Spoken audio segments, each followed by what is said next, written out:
Hola, hola, hola. El segundo de los escritos breves del volumen 12, que finalizan el volumen 12, tiene por título Grande es Diana Efesia.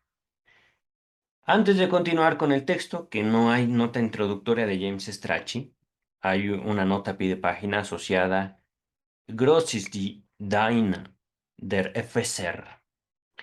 Efesia quiere decir de Efesio, como en la carta Paulina hacia los Efesios, un lugar en Grecia, me parece. No estoy seguro de eso, ya tendremos tiempo de buscarlo después. Pero en cuanto a la nota número uno, estoy ahorita saltándome las ediciones en alemán, las traducciones al castellano por Ludovico Rosenthal.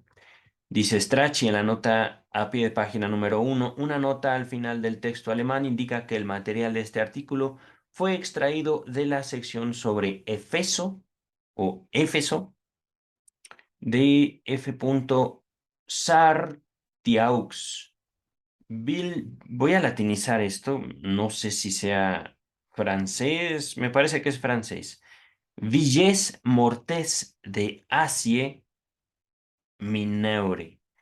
Villas pequeñas de Asia Menor o villas extintas, no sé qué sea mortes en francés, pero bueno, esa era la nota a pie de página número uno al respecto del título Grande es Diana Efesia, texto de 1911. Dice Freud, la antigua ciudad griega de Éfeso en la Asia Menor, en el estudio de cuyas ruinas se han destacado justamente los arqueólogos austriacos.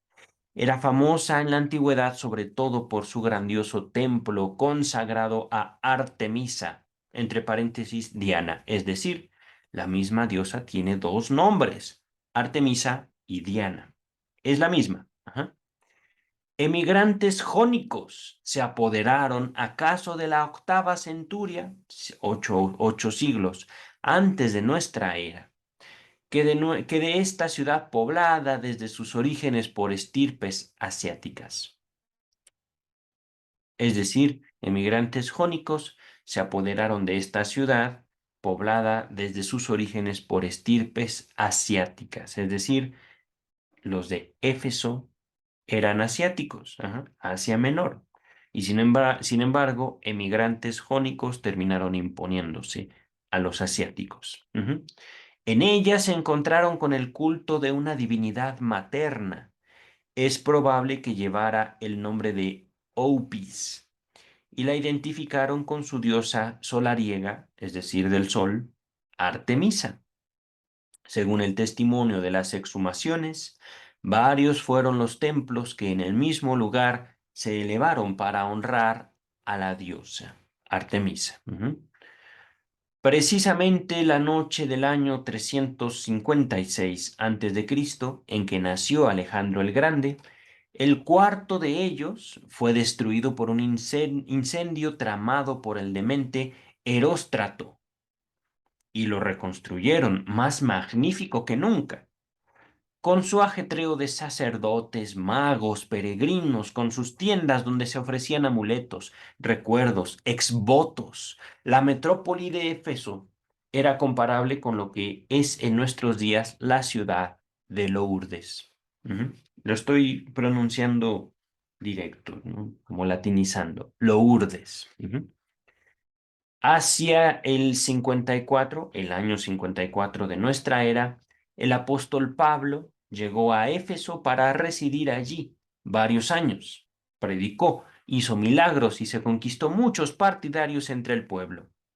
Perseguido y acusado por los judíos, se separó de ellos y fundó una comunidad cristiana independiente. Al difundirse su enseñanza, se vio perjudicado el gremio de los orfebres que para los fieles y peregrinos de todo el mundo habían fabricado recuerdos del lugar santo, pequeñas imágenes de Artemisa y de su templo, nota a pie de página número 2. Véase el poema de Goethe, Sophie, Sophienausge, voy a latinizarlo, discúlpenme, Sopie, con H, PH, Sofie o Sopie, Naus Gave, con V grande. Ajá. Este poema, hablando de la nota número 2, que lleva el mismo título que el trabajo de Freud, versa sobre, es decir, Grandes Diana de Efeso, versa sobre un viejo orfebre de Efeso que trabajaba imperturbable en medio de los acontecimientos que se desarrollan en las calles de la ciudad. Ah, mire, ok. Continúa el texto. Pablo era un judío demasiado severo para dejar subsistir bajo otro nombre a la antigua divinidad junto a la suya, para rebautizarla como lo habían hecho los conquistadores jónicos con la diosa Oipus. No, Opis, discúlpenme. Continúa el texto. Así los piadosos artesanos y artistas de la ciudad no pudieron menos que temer por su diosa y por su profesión.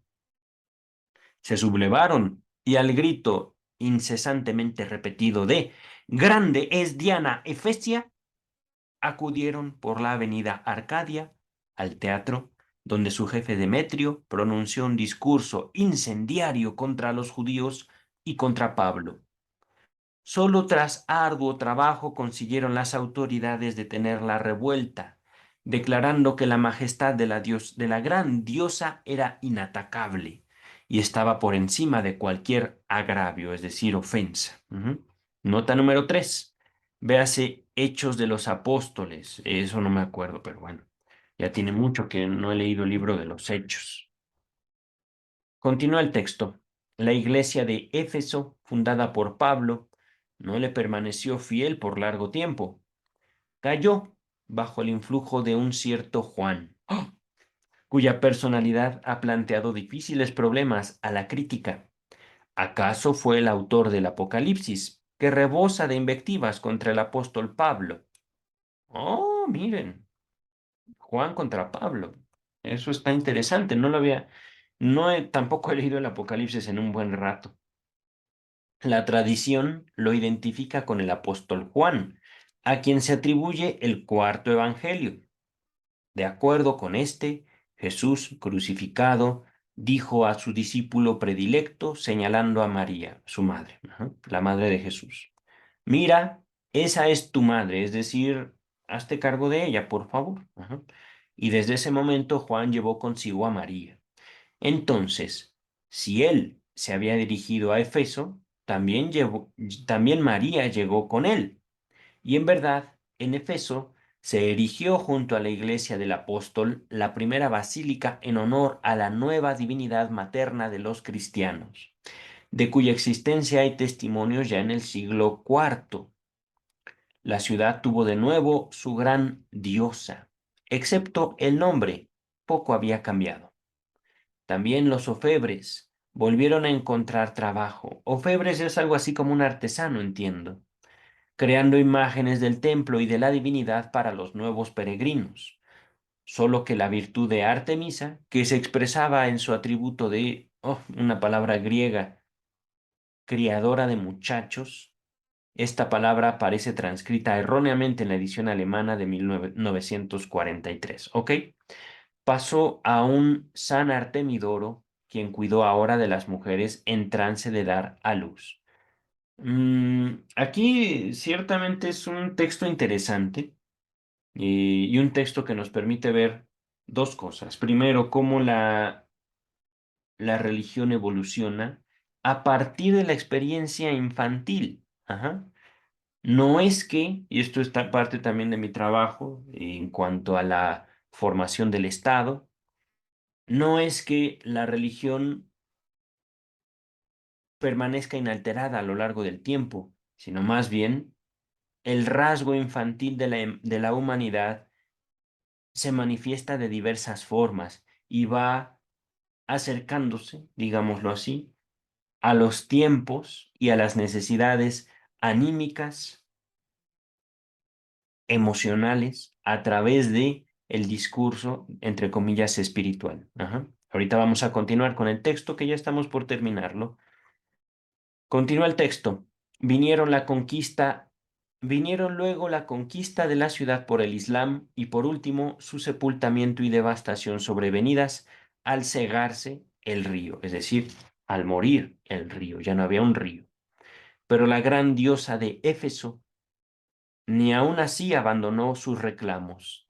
Todavía en nuestro tiempo se le apareció como Santa Virgen a una piadosa muchacha alemana, Catarina Emmerich o Emmerich, en Dulmen. No sé si así se pronuncia, pero así lo estoy latinizando, ¿vale? Le describió su viaje a Éfeso, la disposición de la casa donde habitará y en la que murió, la forma de su cama, etcétera. Y casa y lecho que se han hallado realmente tal cual la Virgen lo describiera. Y de nuevo han atraído el peregrinaje de los fieles. Miren, justamente, pues es eso básicamente.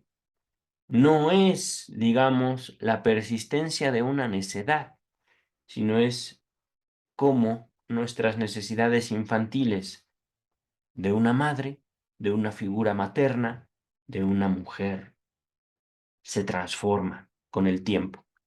Vamos a finalizar aquí, que ya llegó la visita que yo estaba esperando.